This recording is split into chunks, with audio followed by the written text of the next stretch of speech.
قاضی اعجاز مالکی نے، شیخ عبدالحق محدث دہلوی نے، دیگر بزرگ جو سیرت نگار گزرگوں نے لکھا ہے کہ نبی پاک صلی اللہ علیہ وسلم کے اندر 100 مردوں سے زیادہ طاقت تھی.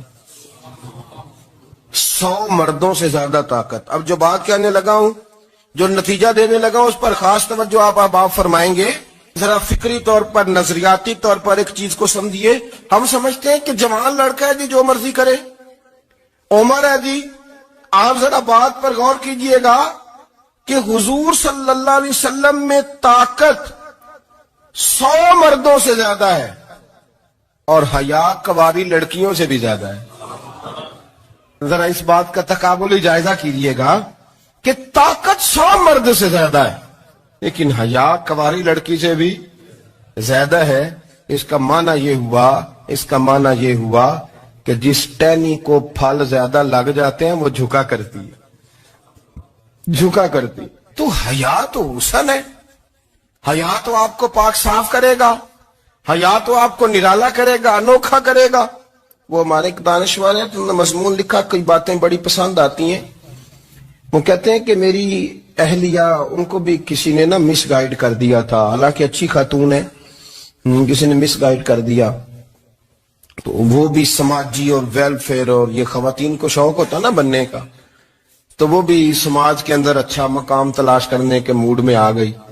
تو کہیں ایک دن جانا تھا تو بڑی بن سور کے میرے ساتھ وہ گاڑی میں بیٹھ گئی. تو میں گاڑی میں، عورتوں کو یہ بھی مسئلہ ہوتا ہے نا کہ ہماری تعریف کرو، تو کئی دفعہ بعد مردوں بیچاروں کو جھوٹ بولنا پڑتا ہے، تو زبردستی کراتی ہے نا جی. تو اس میں گنجائش بھی دی ہے شریعت نے گنجائش دی ہے کہ کبھی بیوی کو راضی کرنے کے لیے خلاف واقعہ بات کرنی پڑے تو کر لینی چاہیے. تو وہ کراتی بھی ہیں. 3 موقع پر خلاف واقعہ بات کرنے کی اجازت ہے. واقعے کے خلاف بھی آپ بات کر سکتے ہیں. جنگ کے موقع پر 2 لوگوں کو صلح کرانے کے لیے اور بیوی کو راضی کرنے کے لیے کر لیں کوئی ایسی بات. بے شک اپنی طبیعت پہ جبر کر کے کر لیں، گنجائش ہے، اجازت ہے. تو وہ کہتے ہیں جب وہ گاڑی میں میرے ساتھ بیٹھی بن سور کے، وہ تقاضا کرنے لگی کہ میں نے بڑے اچھے کپڑے پہنے ہیں پر آپ نے توجہ نہیں کرائی. وہ سیانا بندہ تھا، وہ چاہ رہا تھا کہ میری خاتون سمجھ جائیں. وہ کہتے ہیں مجھے پتا تھا کہ بیچاری مس گائیڈ ہو گئی ہے، دل کی بڑی اچھی ہے، سیانی ہے، لیکن اس کو کچھ خواتین نے، کچھ لوگوں نے مل کے اس کو ذہن غلط کر دیا ہے کہ سماج میں نکلو، باہر جاؤ، کام کرو، فلاں کرو، اپنی مرضی سے جیو. تو میرے ساتھ گاڑی میں بیٹھی کہیں جانے کے لیے، تو مجھ سے کہنے لگی کہ آپ نے میری طرف توجہ ہی نہیں کی، آپ نے کوئی ذکر ہی نہیں کیا کہ میں کیسی لگ رہی ہوں. تو وہ کہتے ہیں میں نے اسے کہا کہ اگر تو ناراض نہ ہو تو پھر میں صحیح والی تعریف کر دوں. تو اس نے کہا کہ آپ کر دیں. تو کہتے ہیں میں نے درد سے اور خلوص سے اپنی بیوی سے کہا، خلوص کے ساتھ. میں نے کہا میں تو روز گھر ہوتا ہوں، روز شام کو گھر ہوتا ہوں. اگر تو میرے لیے تیار ہوتی تو میں تیری تعریف کرتا، لیکن آج تو باہر جانے کے لیے تیار ہوئی، تو پھر ان سے تعریف کی امید رکھ جن کے لیے تو نے تیاری کی ہے. میرے لیے تیاری کرتی تو میں تو ہر شام تیرے پاس ہوتا ہوں.